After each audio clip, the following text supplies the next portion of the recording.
All right, Dre Parker back with you. Let's close out with part 3 of the power of leverage. Hopefully you watched the first 2 and this is the last one that you're watching. Now also know this, if you were referred to this video by a teammate and you are a licensed agent and you would like to use some of these strategies for your clients and learn how to do this on your own, please reach out to whatever medium you're actually seeing this on. There should be a link in the bio. There should be some information in how to get in contact with myself if you're seeing this on your own, or just get back to the person that shared the video with you. So let's go ahead and dive in. And also, if you are a person of interest of using this strategy and you have the qualifications that you'll see in this presentation, then reach out to myself or the person that shared it with you.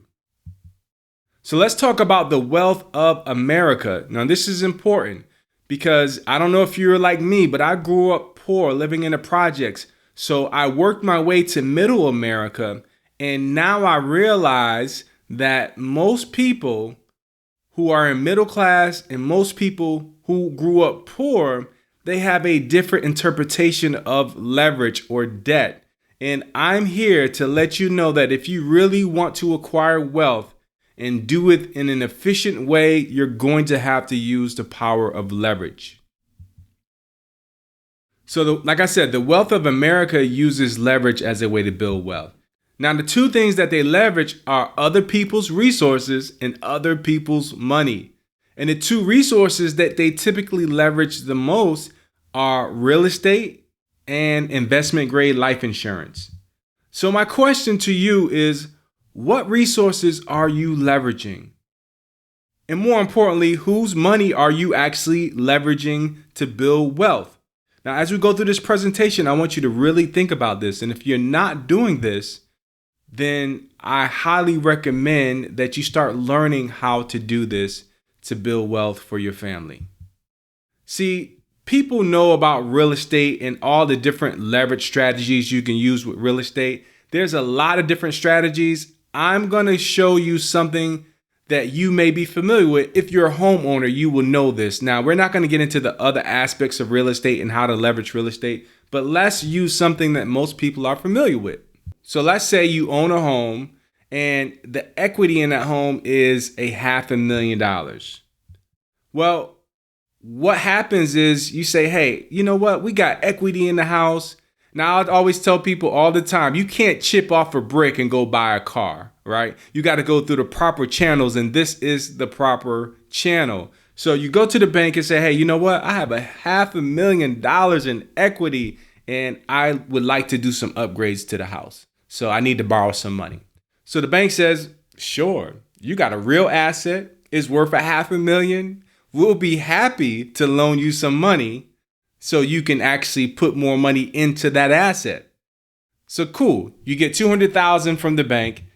Now, you got your contractors, you're doing your work, on the house, you add an additional wing and it's really beautiful. You have a whole nother quarter to the house. It might be for in-law suites or whatever you have it. But now, let's hypothetically say now the equity has increased to $750,000. So you say, you know what? This was really a good process. I'm going to go back to the bank because I've been thinking about some other upgrades that I would like to do for my house. So you go back to the bank and say, hey, you know what? Now my asset is now worth $750,000. Do you think I could borrow another $200,000? Now, the banks will say, of course you can. Your asset is worth $750,000. And if you don't pay me back, I'll just take your asset. But anyway, we're going to pay it back. You're living in this home. This is your home. So you take another $200,000 and then you remodel the kitchen and you put in the pool that you always wanted for your kids or your grandkids. Let's hypothetically say that the equity is now worth $1 million. So now you see the process of how most people who are homeowners, they leverage in this way where they put the money back into the asset. But here's the thing that you have to understand. This cycle can continue until the banks say, you know what, we're going to stop lending you money. And the reasons why they would do that is because real estate doesn't have a zero is your hero concept. Real estate can actually depreciate. And besides, they're only going to allow you to borrow up to a certain amount of what the equity is in the house. And also remember this, putting in a $400,000 in upgrades doesn't mean that your value or equity will increase by $400,000. So don't be fooled by that. And also know this, like when it comes to the value of the house, you have to ask what are the comps, what are the comparables in the different neighborhoods with a house like mine with people who may live in the area, what are they selling their house for? So there's a lot of variables with this. I'm teaching you the strategy and the concept so you can get how we're going to leverage and do this in a life insurance policy. So let's talk about doing the same strategy in life insurance. This is simply a reverse banking method or O.P.M strategy. And you do this with permanent life insurance. See, you have to know this. Your typical agent cannot set this up for you. Only when this is structured properly, this will work in your favor. So you have to make sure that you are going to the right person or the right team to actually do this. And the reason why this is so lovely is because you can't be sued. For real estate, you can be sued. You can't be taxed. You can't go below zero because you have a floor. You have market protection from market losses. And I want you to know this. You have to please consult your CPA or your attorney when it comes to legal and tax advice.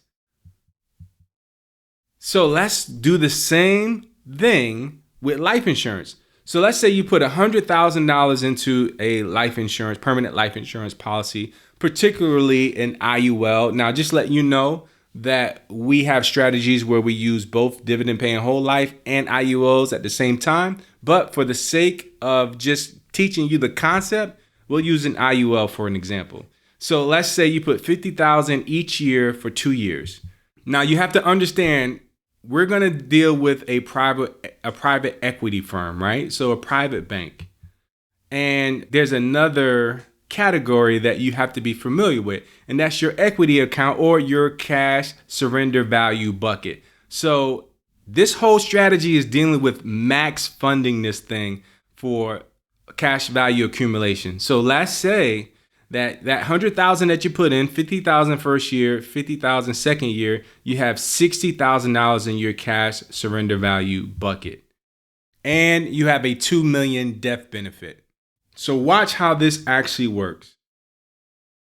The first year you put in $50,000, this is your money. That's what the YM is for. The second year you put in $50,000. Well, now let's take a look and see. The third year, your cash surrender value bucket is approximately $60,000. So what you do is you say, hey, you go to the private equity firm and you say, we have $60,000 in equity and we have a $2 million death benefit. And we want to take out a collateralized loan against the policy.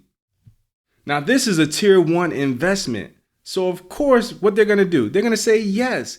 Tier 1 investment means that, hey, it's creditor protected, it's tax free, so Uncle Sam can't touch it. Plus, it also is legacy protected. So if the client dies, it has a death benefit that will pay the loan back. It's protected against market losses. So even real estate can actually go down. So with the indexing strategy that we're going to use, private equity firms love this. So you take out a loan of $50,000 from the private equity firm and you put it back into the policy as a premium payment. So the private equity firm knows, hey, this is safe. Why? Because they collected what is called a collateral assignment. And you have to understand the collateral assignment says, hey, we're good either way. We got the cash value that we can collect this money from, or we have the death benefit. And the good thing about these is they know, the private equity firms know that there's more cash value than what they borrowed, because you can actually borrow up to 95% of the cash surrender value. And they also know that there's more insurance than what they borrowed. So if they need to call the loan and get the money back, they could get it from the cash value. Or when the person dies, there actually is enough in the death benefit to pay the loan off. So the good thing is these private equity firms, they're going to say, hey, you know what? we're going to loan this money at 3%. So let's take a look. From year 3 to 15, and this is a long-term play. From year 3 to 15, you're taking money from the private equity firm, $50,000 a year. So what does that look like? That looks like over a 15-year period, you put in 2 years, $100,000, and the private equity firm puts in $650,000. You're borrowing at 3%, so that means that you're paying $19,500 from borrowed money. You're probably saying, wow, that's a lot of money we borrowed. But let's take a look. In the equity account, you're going to earn, on average, anywhere from 8 to 10% over time. Now, you can be conservative and you can say, hey, let's say 6 to 8%, even though historically, when these are properly structured, they average 8 to 10%, and that's back tested. So the equity account is going to earn way more than what you're actually borrowing it for. And you do this cycle and strategy every year for 15 years. So the $100,000 was your initial investment. Then year 3, as you see, like I said before, 3 to 15, private equity money adds up to $650,000. You borrowed it at 3. But now in your cash account, your total account value has the $100,000 plus the $650,000 that you borrowed in the equity bucket. So let's say this bucket is conservatively earning 7%. So you're earning $52,500 a year here, and you're paying $19,500 a year for the borrowed money. So what does this mean? This means that you're making $33,000 a year tax-free from your earnings. Now, some people that's watching this are saying, well, there's no way that it's making 7%, right? Even though historically it has. So let's be a little bit more conservative for the naysayers, right? And remember, there's ultimately a lot of strategies that we use as a firm to actually maybe blend whole life, dividend paying whole life, and IULs at the same time. But let's just say, for argument's sake, that we're going to be more conservative for the naysayers. Let's say that you're still borrowing money at 3%. And you're probably saying, well, why is it so low? Because it's a tier 1 investment. They have so many things working in their favor, from Uncle Sam not being able to touch it. Creditors can't touch it.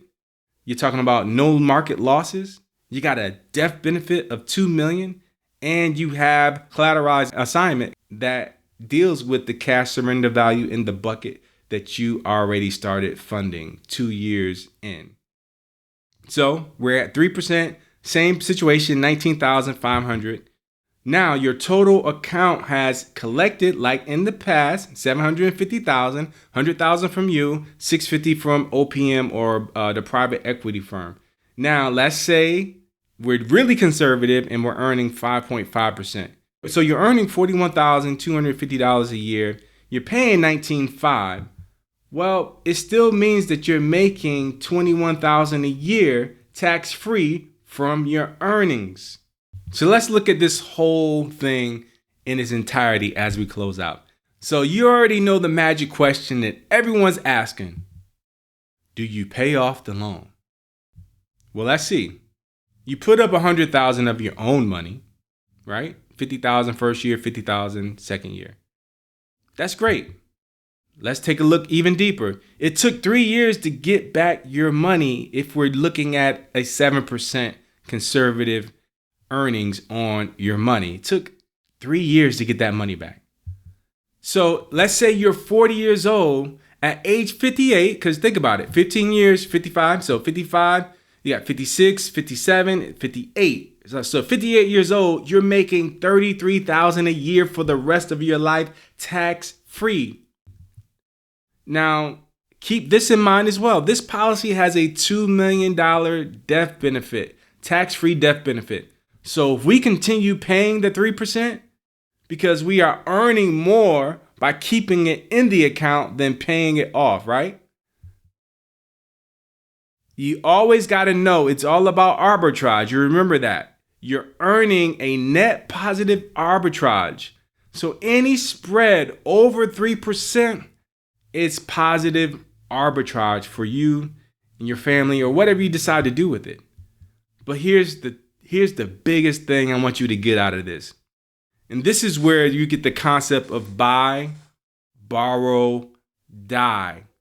When you pass away, instead of leaving $2 million, you pay off the loan of $650,000 to the private equity firm, and your family receives $1.3 million in tax-free money. And you did all of this. I want you to imagine you did all of this with $100,000. So imagine if you put more money in, what that would actually look like for you and your family and your lifestyle and your legacy. See, this is what it's all about. What I want you to understand here is the power of leverage. Do what the banks have been doing with us for you and your family. That's why we call this a O.P.M strategy, or a reverse banking method.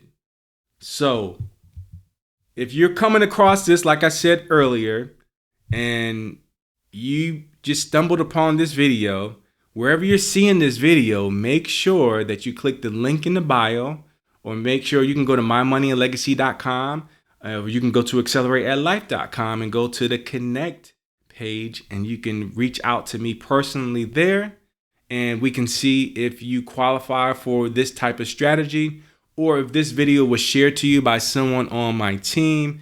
Make sure you get back to the person that shared this with you, because we are looking to help you use and establish the power of leverage. My name is Dre Parker, and I'll talk to you soon.